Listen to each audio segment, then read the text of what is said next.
Friends, आज की video में हम देखेंगे एकल फेजी प्रेरण मोटर से संबंधित प्रश्न जो कि आपके एग्जाम में पूछे जाने की बहुत ज़्यादा संभावना है। तो चलिए मैं इस वीडियो को शुरू करता हूं। आज का हमारा पहला प्रश्न है, एक मानक एकल फेजी प्रेरण मोटर सेल्फ स्टार्टिंग क्यों नहीं होती? क्योंकि इसका चुंबकीय क्षेत्र घूर्णी के बजाय स्पंदमान होता है। दोस्तों, इस वीडियो में जैसा कि आप लोगों को पता है कि मैं आपको क्वेश्चन पढ़ के बताता हूं और आंसर बताता हूं ताकि आपको कम समय में ज़्यादा क्वेश्चन देखने को मिल सके। हमारा अगला प्रश्न है, एकल फेजी मोटर को सेल्फ स्टार्टिंग बनाने के लिए मुख्य सिद्धांत क्या है? तो इसका सिद्धांत होता है सिंगल फेज सप्लाई को प्रभावी रूप से टू फेज सप्लाई में बदलना। हमारा अगला प्रश्न है, स्प्लिट फेज मोटर में स्टार्टिंग वाइंडिंग की क्या विशेषता है? तो इसकी विशेषता होती है उच्च प्रतिरोध और निम्न इंडक्टेंस। हमारा अगला प्रश्न है, रनिंग वाइंडिंग या मेन वाइंडिंग की क्या विशेषता है? तो इसकी विशेषता है मोटे तार या कम टर्न, निम्न प्रतिरोध और उच्च इंडक्टेंस। हमारा अगला प्रश्न है, स्टार्टिंग और रनिंग वाइंडिंग को स्टेटर में एक दूसरे से कितने इलेक्ट्रिक डिग्री पर रखा जाता है? तो यह 90 डिग्री पर रखा जाता है। हमारा अगला प्रश्न है, किस उपकरण का उपयोग स्टार्टिंग वाइंडिंग को तब डिस्कनेक्ट करने के लिए किया जाता है जब मोटर लगभग 70 से 80% गति प्राप्त कर लेती है? तो यह होता है केंद्र प्रसारक स्विच के कारण।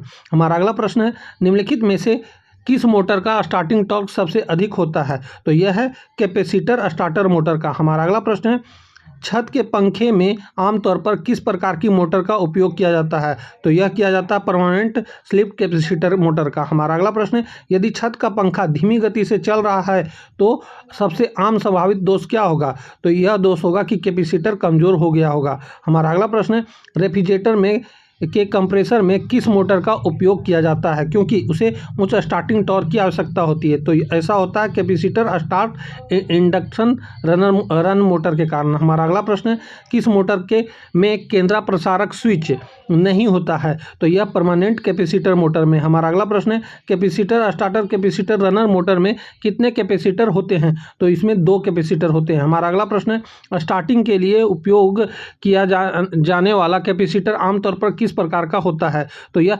इलेक्ट्रोलाइटिक कैपेसिटर होता है, यानी उच्च मान कम समय के लिए। हमारा अगला प्रश्न है, एक एकल फेजी मोटर की घूर्णन की दिशा को बदलना जा सकता है, या तो स्टार्टिंग या रनिंग वाइंडिंग के कनेक्शन को उल्टा करके इसे बदला जा सकता है। हमारा अगला प्रश्न है, शेडेड पोल मोटर में रोटर किस दिशा में घूमता है? तो यह अनशेडेड हिस्से से शेडेड हिस्से की ओर घूमता है। हमारा अगला प्रश्न है, निम्नलिखित में से किस मोटर का स्टार्टिंग टॉर्क सबसे कम होता है? तो यह होता है शेडेड पोल मोटर का। हमारा अगला प्रश्न है, खिलौनों हेयर ड्राई और छोटे पंखे में कौन सी मोटर सबसे अधिक उपयोग की जाती है? तो शेडेड पोल मोटर का सबसे अधिक उपयोग किया जाता है। कौन सी मोटर एसी और डीसी दोनों सप्लाई पर चल सकती है? तो यह चल सकती है यूनिवर्सल मोटर। हमारा अगला प्रश्न है, मिक्सर ग्राइंडर और पोर्टेबल ड्रिल मशीन में किस मोटर का उपयोग किया जाता है? तो वह है यूनिवर्सल मोटर। हमारा अगला प्रश्न है, यदि एक कैपेसिटर स्टार्टर मोटर को गुनगुनाती है लेकिन स्टार्ट नहीं होती तो संभावित कारण क्या है?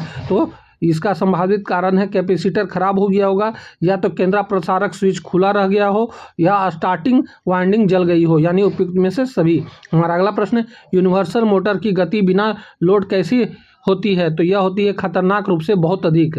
हमारा अगला प्रश्न है, capacitor starter capacitor runner motor का उपयोग करने का मुख्य लाभ क्या है? तो इसका मुख्य लाभ है उच्च पावर फैक्टर और उच्च दक्षता। हमारा अगला प्रश्न है, यदि एक स्प्लिट फेज मोटर का केंद्र प्रसारक स्विच मोटर के बंद होने पर भी खुला रह जाता है तो क्या होता है? तो यह होता है मोटर स्टार्ट नहीं होगी।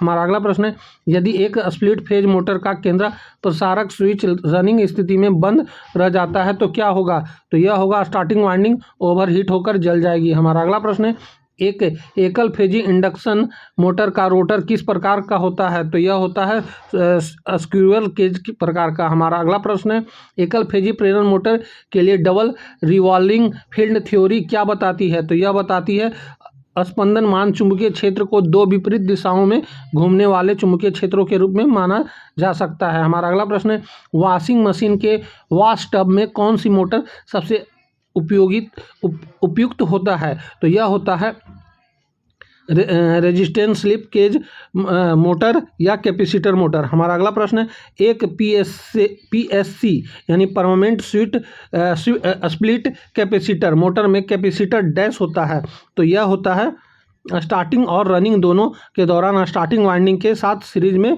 जुड़ा रहता है। हमारा अगला प्रश्न है, एकल फेजी इंडक्स मोटर की स्लिप आमतौर पर कितनी होती है? तो यह होती है 3 से 5%। हमारा अगला प्रश्न है,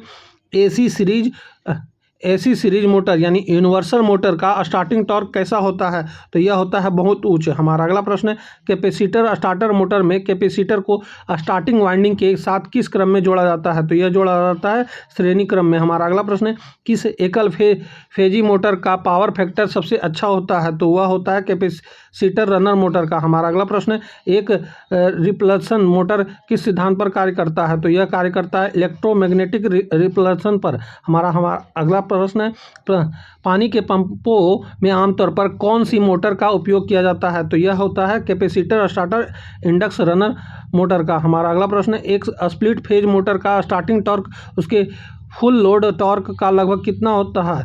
तो यह होता है 1.5 से 2 गुना होता है। हमारा अगला प्रश्न है, एक कैपेसिटर स्टार्टर मोटर का स्टार्टिंग टॉर्क उसके फुल लोड टॉर्क का लगभग कितना होता है? तो यह होता है 3 से 4.5 गुना। हमारा अगला प्रश्न है, किस मोटर का में ब्रश और कम्यूटेटर दोनों होते हैं? तो यह होता है यूनिवर्सल मोटर और रिपल्सन मोटर दोनों में। हमारा अगला प्रश्न है, टेप रिकॉर्डर और रिकॉर्डर प्लेयर में किस मोटर का उपयोग होता है जिसे स्थिर गति की आवश्यकता होती है? तो वह होता है हिस्टोरिक मोटर। हमारा अगला हिस्टोरिसिस मोटर। हमारा अगला प्रश्न है, हिस्टोरिसिस मोटर का रोटर किस सामग्री का बना होता है? तो यह बना होता है हार्ड स्टील या क्रोम स्टील का। हमारा अगला प्रश्न है, परमानेंट कैपेसिटर मोटर का स्टार्टिंग टॉर्क कैसा होता है? तो यह होता है निम्न। तो दोस्तों यहीं पे हमारा इस वीडियो का टोटल 40 प्रश्न समाप्त होता है, जो कि आपके एग्जाम में पूछे जाने की बहुत ज़्यादा संभावना है। तो अब हम मिलेंगे आपसे अगली वीडियो में, तब तक के लिए जय हिंद।